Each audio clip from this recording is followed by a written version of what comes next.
Bonjour mes amis. Alors vous avez tous entendu parler de cette histoire de Volkswagen qui a triché qui a installé, si vous voulez, une sorte d'équipement pour fausser les tests de pollution sur ses voitures.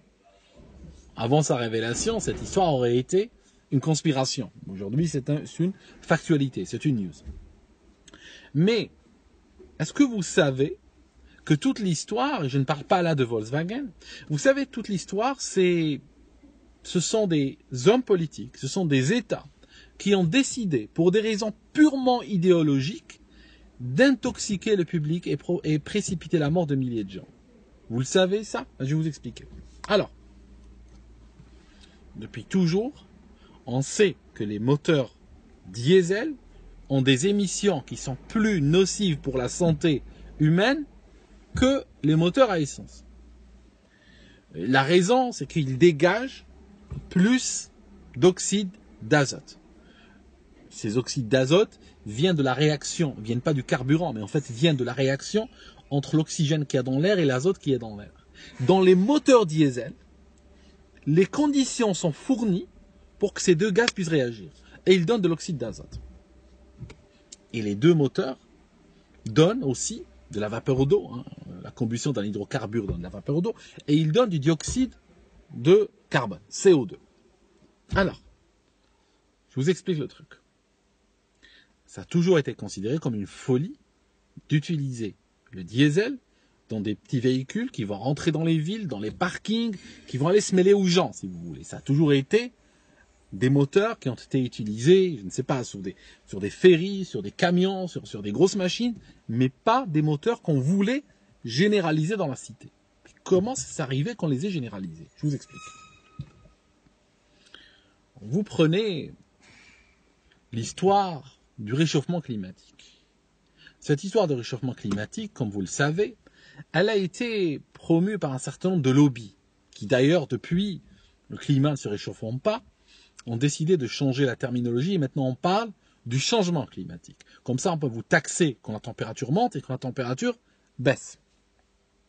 C'est purement idéologique. On sait que les chiffres sont traficotés. Vous vous rappelez quand les comptes de ces centres financés justement par les taxes qu'on prélève sur les gens a été piraté et leurs emails sont sortis et on a vu quel type de science ils utilisaient. Tout était trafiqué, ouvertement. Ils étaient payés pour obtenir un certain nombre de résultats. Ok, on ne va pas rentrer dans les détails. Al Gore était vice-président américain entre, si ma mémoire est bonne, 1993 et 2001. C'est lui qui était le VRP de cette idéologie-là. C'est une vraie idéologie. Les tenants de cette idéologie sont extrêmement agressifs. Ça signifie, si tu doutes de la parole des gens politiques que le climat va se réchauffer et que nous allons tous mourir, certains ont dit que ceux qui doutent, on devrait les enfermer ou on devrait les accuser de terrorisme ou autre. Des gens extrêmement agressifs. Alors, la presse, au départ, quand on a entendu ces histoires de réchauffement, est un petit peu dubitative, mais bon, la presse travaille pour le système. L'homme politique sort un truc, tu doutes ou tu doutes pas, tu es obligé de le soutenir. Vas-y, on fonce. Et ils ont commencé à tartiner à ce sujet-là. Ça a créé un lobby qui s'auto-entretient. Parce que même des gens du public, maintenant, y croient. Toujours est-il que quand il y a eu les protocoles de Kyoto en 1997, des pays occidentaux, l'Angleterre en fait partie, les États-Unis, la France, ont signé pour abaisser l'émission de gaz carbonique, de CO2. Abaisser la production de CO2. Même si la production de CO2 de ces pays ne représente qu'une fraction infime dans les émanations naturelles et les émanations d'autres pays comme la Chine ou autres. À supposer que le CO2 soit dangereux. Ok. J'arrive maintenant au point très chaud, vous allez voir. Le moteur diesel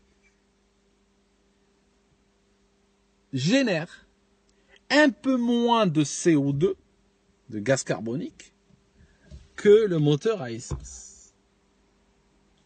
Et là, ils se sont dit, pour atteindre ces objectifs purement idéologiques, d'abaisser ce qu'ils appellent le carbone, d'accord? Qu'est-ce qu'ils ont décidé de faire?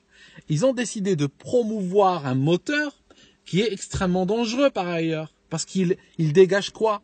Il dégage des oxydes d'azote. Mais ils s'en foutaient de l'oxyde d'azote. Pourquoi? Parce qu'il n'était pas dans le protocole de Kyoto. On parle de réchauffement climatique lié au gaz carbonique. On parle pas du tout d'autres gaz. Il aurait même relâché du cyanure dans l'air, on s'en fout. Du moment que les chiffres montrent qu'il y a une baisse de la production de CO2. Or, le CO2 n'est pas un gaz dangereux. Je suis en train d'en expirer maintenant pendant que je vous en parle.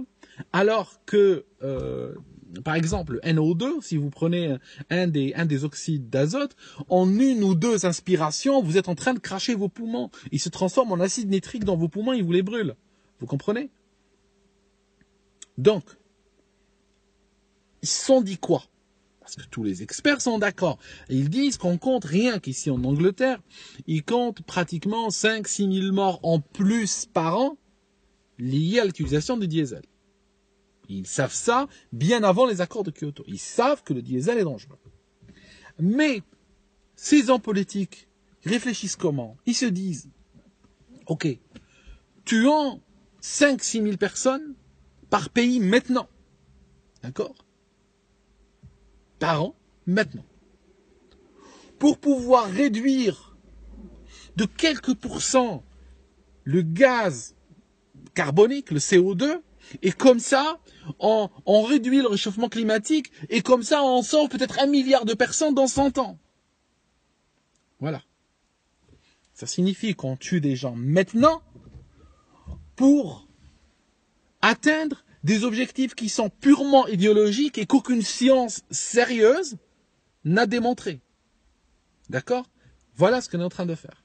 Donc, c'est pour ça qu'ils ont utilisé les systèmes de taxation pour favoriser donc les moteurs diesel, mais comme il restait des moteurs dangereux quand même, donc qu'est-ce qu'il fallait faire?